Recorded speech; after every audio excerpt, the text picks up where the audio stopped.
Have you ever been in a room with someone who just, well, they give off this vibe like they're looking down on everyone else? Oh, yeah. Maybe it's just a subtle eyebrow thing or the way they talk. Makes you feel kind of small. You know that feeling. I do, yeah. It's very specific, isn't it? It's not just plain arrogance. It's like a whole performance of self-importance, but delivered really coolly. Exactly. That coolness, it makes you so aware they think they're superior. Mm. You've nailed that feeling. And today, our deep dive is all about that exact feeling and, well, the perfect word for it, supercilious. Ah, yes. Good one. So our mission today is to unpack this word. Look at its surprising backstory. Maybe explore a famous character who just is supercilious. Definitely got one in mind there. Dig into the psychology a bit and, think about how spotting this trait helps, whether it's in a book or just, well, getting through the day. Sounds great. So let's start with the word itself, because supercilious, it's like more than just saying someone's arrogant, right? Yeah. The core idea is that coolly, patronizingly haughty thing. Arrogant, disdainful. It's not just thinking you're better. It's showing it actively in a way that makes others feel less than. Yeah, I think we've all seen it, like the student who boasts about their test score, making sure everyone knows. Mm-hmm. Or maybe that neighbor who just refuses to smile back. Like acknowledging you is beneath them. It often ties into that boasting, or just making you feel looked down on. Precisely. And this is where the nuance kicks in, I think. You have words like condescending, which is talking down to someone. Right. And patronizing, which often has that fake niceness layered on top. Oh, yeah. That's worse sometimes. It can be. But supercilious. Yeah. It's more direct. It's that haughty disdain, plain and simple. No pretense of kindness, just open contempt, maybe even ridicule. It can even describe a voice, that unpleasant tone. That makes sense. But the origin, you mentioned it was surprising. It really is quite unexpected. It comes from Latin, the word supercilium. Supercilious. Okay, I think I know where this might be going. Yeah. Anatomy. Exactly. Supercilium literally means eyebrow. No way. Yes. The word's origin is directly linked to, well, raising an eyebrow, that gesture of haughtiness or disdain. Wow, so it's that little facial movement, the one that just screams, I'm better than you? Mm-hmm. Basically baked into the word itself? Pretty much. If you break it down, super means above, and cilium means eyelid, related to ciliare, to cover or hide. So literally, what's above the eyelid? That's fascinating. A physical gesture becoming a word for an attitude. Isn't it?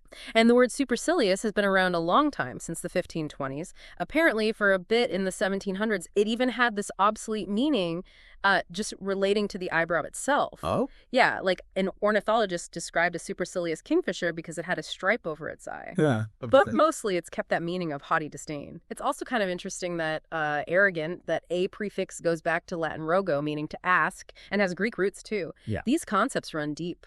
Okay, so if we want a really clear picture of supercilious in action, literature's got to be the place. And you mentioned having someone in mind.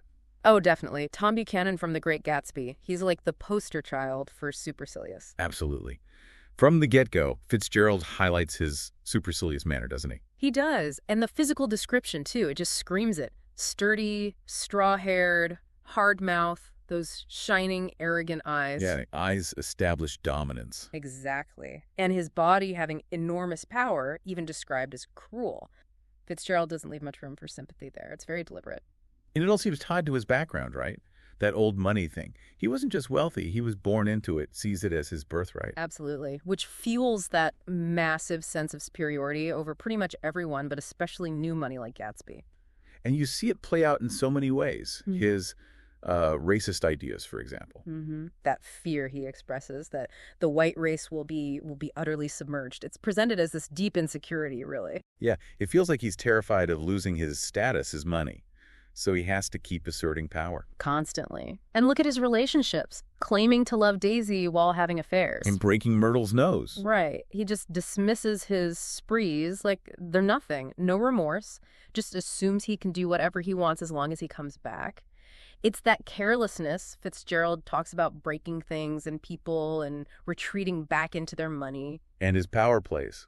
Like letting Daisy and Gatsby drive back together after that big fight. Oh, that was pure magnanimous scorn, wasn't it? Such a calculated move. Yeah, like a show of force, Yeah. saying, I'm not threatened by this guy. I know she won't leave me. Exactly. Total disdain, and ultimately a fatal choice, but driven by that supercilious confidence. And then, at the end, telling Nick that Gatsby basically had it coming, even though Daisy was driving the car that hit Myrtle. Cold. Just completely deflecting blame, protected by his wealth. He's infuriating to read about. He really is. Yeah. It's almost like, well, you mentioned communication styles earlier. Does he fit a type? He really does.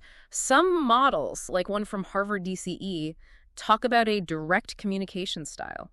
And Tom fits it perfectly. Intense, blunt, laser-focused on the result. Gives commands, not requests. Exactly. Struggles with small talk, definitely struggles with anything involving, emotional nuance. They hate ambiguity. Zero subtlety. That's Tom Buchanan to a T. Wow, that fits him perfectly. All about control, not caring how things land. Which kind of leads us nicely into the psychology, doesn't it? This whole idea of a superiority complex. Yes, coined by Alfred Adler. And it's really fascinating. That's the core idea there. Well, what's really interesting is Adler saw the superiority complex mainly as a defense mechanism, something people develop to cope with feeling inferior underneath it all. So wait, the person acting all supercilious, haughty, maybe even aggressive, they might actually be covering up deep insecurity. That's Adler's take, yeah. It's often an overcompensation for feeling inadequate. It kind of flips the script on how you might see that behavior, doesn't it? It really does. Yeah. It's counterintuitive, but it makes a strange kind of sense. Adler was careful to distinguish it from just, healthy ambition. He said people with the complex have these conceited fantasies, dreams of being totally supreme, but it comes from a place of feeling weak, not strong. Are there other perspectives on it? Oh, yeah. Some psychiatric views mention an exaggerated emotional state, and others argue that maybe some people with a true superiority complex genuinely do believe they're superior. So they wouldn't feel the need to impress anyone. Right. They might talk like they know everything, but they don't actually care if you agree, which, can still lead to them being seen pretty negatively. Any famous examples come to mind? Besides Tom Buchanan, I mean. Well, historically, people point to figures like Picasso. Apparently, he only felt touched by things to which he felt superior. Wow. And maybe Beethoven, his whole nobility, pretense, and boasting, some link to a superiority complex that might have actually paradoxically fueled his incredible music. It's a complex stuff. It really is. Yeah. So, okay, let's wrap this up a bit. We've gone from just one word, supercilious, all the way back to Latin and eyebrows. Yeah, the eyebrow bit is great. Seen it embodied by Tom Buchanan, and now looked at the psychology, the whole superiority-inferiority complex thing. And understanding these kinds of nuanced words and the behaviors they point to, it really does give you these aha moments, doesn't it? It helps you figure people out, maybe even understand yourself a bit better. Absolutely. So, as we finish, maybe here's something for you, the listener, to chew on. Okay. If this superiority complex, this supercilious behavior, often comes from feeling inferior deep down, how might recognizing that change how you deal with someone acting that way? Does it change how you challenge them or just interact with them day to day? That's a good question to ponder. Something to think about this week.